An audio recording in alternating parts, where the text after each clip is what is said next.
कि मैम मान लो हमने अच्छी रैंक ले ली और एलएलबी कंप्लीट कर ली, उसके बाद भी एक सवाल रहता है कि मैम एलएलबी के बाद कमाने का कोई स्कोप है भी। आपको याद रखना है कि जब आप एक एडवोकेट बनकर जा रहे हो तो अपने आप को प्रोफेशनली कॉन्डक्ट में रखना है आपने। हम बात करते हैं कुछ कॉर्पोरेट लीगल जॉब्स के बारे में। आपको ये सीखना पड़ेगा कि कॉन्ट्रैक्ट ड्राफ्टिंग क्या होती है, कंप्लायंस सर्टिफिकेट्स क्या होते हैं। Hi my dear students, how are you guys doing today. आज हम बात करने वाले हैं एक ऐसे टॉपिक के बारे में जिस पे ज़्यादातर बच्चे जो हैं वो परेशान रहते हैं कि मैम मान लो हमने अच्छी रैंक ले ली और एलएलबी कंप्लीट कर ली, उसके बाद भी एक सवाल रहता है कि मैम एलएलबी के बाद कमाने का कोई स्कोप है भी या फिर हम फालतू में पैसा वेस्ट कर रहे हैं और इतनी मेहनत कर रहे हैं। तो सबसे पहले आज मैं आपको यही बता देती हूँ कि एलएलबी के बाद कमाने के लिए आपके पास में क्या क्या सोर्सेज रहने वाले हैं। सबसे पहला काम जो आप कर सकते हैं that is joining a law firm. देखो, जब भी हम लॉ फर्म जाते हैं तो ऐसा नहीं है कि जाते ही तुम्हें काम दे देंगे या जाते ही तुम्हें सैलरी पकड़ा देंगे कि ये लो ब्लैंक चेक और उसके बाद लिख लो जो भी अमाउंट तुम्हें लिखना है। That is not what happens. But क्या होता है कि लॉ फर्म जाकर आपको इंटर्नशिप या जूनियरशिप के रोल्स मिलते हैं। जब आप इंटर्नशिप्स और जूनियर रोल्स में अच्छा काम करते हो, आप सीखते हो नई नई चीज़ों के बारे में, आप लर्निंग सीखते हो, आप ड्राफ्टिंग सीखते हो, आप रिसर्च करना सीखते हो, कॉन्ट्रैक्ट्स ड्राफ्टिंग सीखते हो, वेटिंग ऑफ डॉक्यूमेंट्स सीखते हो, लिटिगेशन, ये सारी चीज़ें धीरे धीरे करके आपको इंटर्नशिप्स में जूनियर रोल्स में समझाई जाती हैं। Once you master the skill, उसके बाद money follows my brother, money follows. ठीक है, याद रखना है आपने। तो जब भी आपके पास ऑप्शन आए इंटर्नशिप का या पैसे का, तो you have to choose internship and juniorship. Money follows, ठीक है, तो आपको परेशान नहीं होना है उस चीज़ पे। All you have to remember is कि आपने अपने आप को लर्निंग एटीट्यूड का बनाकर रखना है एंड मोल्डेबल रखना है। You have to be pliable whenever you are going for any junior role, क्योंकि वहाँ पर अगर आप बहुत एडमेंट बन के रहेंगे कि नहीं हम तो कोई नई चीज़ नहीं सीखेंगे या नहीं हम तो वही जानेंगे जो हमने कर लिया है ऑलरेडी, कुछ नया नहीं सीखना चाह रहे हैं, तो वहाँ पर यू विल फील स्टक, जो आपने नहीं करना। स्टार्टिंग में ये मत देखना कि यहाँ तो 50,000 रुपये मिल रहे हैं, यहाँ तो 20,000 रुपीज मिल रहे हैं, तो 50,000 वाली के लिए हाँ बोल देता हूँ। नहीं, rather than being money the sole factor of your decision, उस अप्रोच को थोड़ा चेंज करेंगे। हम सबसे पहले ये देखेंगे कि हमारा लर्निंग कर्व कहाँ पर बेटर है। क्या हमें 20,000 पे के साथ में ज़्यादा लर्निंग और ज़्यादा स्किल्स बनाने का मौका मिल रहा है, वर्सेस क्या अगर हमें लग रहा है 50,000 रुपीज़ तो मिल रहे हैं बट सीखेंगे हम कुछ नहीं। अब देखो, अगर कोई एक हाई पेइंग जॉब होती है तो यूजुअली वो डिमांड भी बहुत हाई रखते हैं कि उन्हें कैंडिडेट से बहुत सारी चीज़ें पहले से एक्सपेक्टेड होती हैं। यूजुअली जब आप लॉ में जाते हो तो शुरू के 3 महीने आपके प्रोबेशन होते हैं जहाँ पर you will have to prove your skills. अब मान लो आपने 50,000 वाली जॉब चूज कर ली बट वहाँ पर आपके पास कोई स्किल ही नहीं है प्रूव करवाने के लिए, तो वहाँ पर बहुत बड़ा प्रॉब्लम हो सकता है।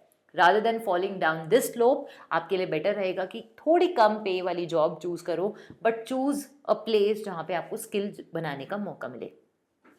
Second point, second thing that you can choose is litigation. अब देखो, मुझे पता है बहुत ही ज़्यादा बहुत डॉन्टिंग सा टास्क लगता है whenever we talk about litigation, but हमेशा ज़रूरी नहीं है कि लिटिगेशन का मतलब है कि एक्सप्लॉयटेशन ही हो या बिना पैसे के घूमना ही हो, या फिर कोई लोग क्लर्क या पियोन से कंपेयर करते हैं इस चीज़ को, तो ऐसा ज़रूरी नहीं है। यू हैव टू अंडरस्टैंड कि अगर आप किसी एक एक्सपीरियंस्ड एडवोकेट, कोई एक ऐसा इंसान who has earned his name and fame due to the work that he has done in the industry, तो ऐसे इंसान के अंडर अगर आप जूनियर एडवोकेट की पोजीशन होल्ड करते हैं या फिर इंटर्नशिप करते हैं तो ये एक बहुत अच्छा अपॉर्चुनिटी आपके लिए बनता है। यहाँ पर आपको मौका मिलता है कोर्ट के प्रोसीजर के बारे में जानने का, ड्राफ्टिंग सीखने का, क्लाइंट को कैसे हैंडल करना है ये देखने का, और ये सारी ही चीज़ें बहुत इंपॉर्टेंट स्किल्स की तरह काम करती हैं। इसी के अलावा आपको याद रखना है कि जब आप एक एडवोकेट बनकर जा रहे हो तो अपने आप को प्रोफेशनली कॉन्डक्ट में रखना है। आपने अपना नेटवर्क आप बना सकते हो, अपनी रेप्यूटेशन आप बना सकते हो, और ये सारी चीज़ें कब बनती हैं जब आपका काम आपके लिए आपकी अनाउंसमेंट करता है। ऑलवेज रिमेंबर कि रेप्यूटेशन और प्रोफेशनल नेटवर्क्स में आपका नाम तभी चलेगा अगर आप ईमानदार रहेंगे अपनी नौकरी की तरफ। Always carry yourself with some ethics, और वो एथिक्स आपको बहुत लंबी जर्नी पर लेकर जाएंगे। आई नो एडवोकेसी और लिटिगेशन में टाइम लगता है इनकम आने में, but once you start earning उसके बाद तो स्काई ही लिमिट है। I am pretty sure you would all know about the high paying advocates जो एक एक अपीयरेंस के कितने लैक्स एंड करोड़ रुपीज ले लेते हैं। आई am pretty sure that you heard of them, I am pretty sure you know of them. ठीक है, तो आप भी उनमें से एक बन सकते हो। All you have to do is you have to focus your energy on the right topics.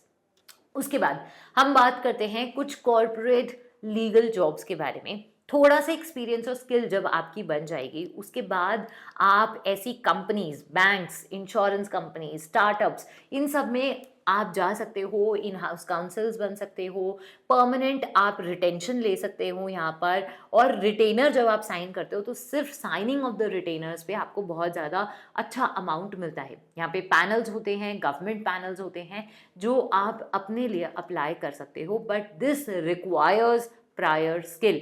कुछ कुछ जगह पे आपको ये भी रिक्वायरमेंट रहता है कि आपका एक्सपीरियंस पहले कंप्लीट हो, उसके बाद ही आप आगे बढ़ पाओगे, तो वो भी कुछ सिचुएशंस में होता है।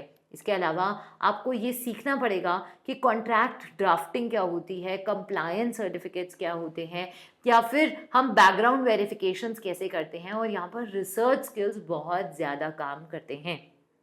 एक और चीज़ मैं आपको बता देती हूँ कि जब भी हम कॉरपोरेट की बात करते हैं ना, तो यहाँ पर कम्युनिकेशन और बिजनेस अंडरस्टैंडिंग बहुत काम करता है। अगर आप इस चीज़ को अच्छे से टैप कर सकते हैं और समझते हैं, then I am pretty sure that you will excel in corporate jobs as well. इसके अलावा आपके पास में एक चीज़ जो राइट फ्रॉम द बिगनिंग रहती है, मतलब आप लॉ स्कूल से स्टार्ट कर सकते हो, that is legal content and education creation. अब यहाँ पर YouTube हो गया, Instagram हो गया, ब्लॉग्स हो गए, कोर्सेज हो गए, न्यूज़लेटर्स हो सकते हैं, कोई भी आप अपना नीश जो है वो आप चूज़ कर सकते हैं। ये लीगल अवेयरनेस हो सकता है, ये एंट्रेंस एग्जाम्स हो सकते हैं, ये केस लॉज हो सकता है, ये कुछ भी ऐसा हो सकता है जिसमें आप अच्छे हो। हाइपोथेटिकली यू गेट रैंक 1, तो आप अपने लिए ये भी बना सकते हो कि NLS IU जाने के बाद आपका एक्सपीरियंस कैसा था, क्या क्या आपको हार्डशिप्स फेस करने पड़े, and what was your 5-year journey. This will prove as a guiding light towards your younger generation. तो आपको सबसे पहले एक ऑडियंस बिल्ड करनी है अपने लिए, उसके बाद मोनेटाइजेशन और कमर्शियल्स और एड्स और ये सारी चीज़ें आती रहेंगी बाद में।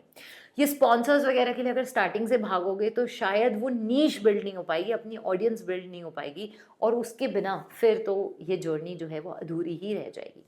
इसके अलावा कुछ ऐसे भी स्किल्स हैं जो फ्रीलांस में आपको बहुत हेल्प करते हैं, जैसे लीगल रिसर्च हो गया, लीगल राइटिंग हो गया है, डॉक्यूमेंटेशन हो गया है, कंप्लायंस की रिसर्च हो गई है, कॉन्ट्रैक्ट रिलेटेड सपोर्ट हो गया है, या पोर्टफोलियो बिल्डिंग हो गया है फॉर वेरी इंपॉर्टेंट क्लाइंट्स। आप इंटरनेशनल कंपनी में पैरालीगल जॉब्स कर सकते हो। इसके अलावा आपके पास में गवर्नमेंट और कॉम्पिटिटिव एग्जाम्स रहते हैं, जैसे जुडिशरी हो गया है, या फिर UPSC सर्विसेज जो आपके सिविल सर्विसेज हो गए हैं वो हो सकता है। लीगल ऑफिसर की पोजीशंस निकलती हैं बहुत जगह पे, हमारे पास में लीगल असिस्टेंट्स की पोजीशंस निकलती हैं इन वेरियस रेगुलेटरी बॉडीज, या फिर PSUs में ये बहुत सारी अपॉर्चुनिटीज़ जो हैं, that is public sector opportunities में यहाँ पर मिलती रहती हैं आपको। इसके अलावा आप लीगल नोटिस बनाना सीख सकते हैं, एंड सिर्फ लीगल नोटिस भेजना भी कुछ बच्चों का नीश बन जाता है। तो मैं आपको बस एक ये सलाह देना चाहती हूँ, don't just be an LLB graduate, rather than that develop करो इंपॉर्टेंट स्किल्स, एक्सपर्टीज बनाओ एक पर्टिकुलर एरिया में, एंड हमेशा याद रखना the option starts at making skills. वहाँ से आपकी रेपुटेशन बनती है, रेपुटेशन से अपॉर्चुनिटीज़ आती हैं, and opportunities finally get you income that you desire. तो अगर सोते हुए भी पैसा कमाना है ना, तो उसके लिए बहुत ज़्यादा ज़रूरी होता है दैट यू मेक श्योर कि आप अच्छी स्किल्स को टैप कर सकें। All the very best my students.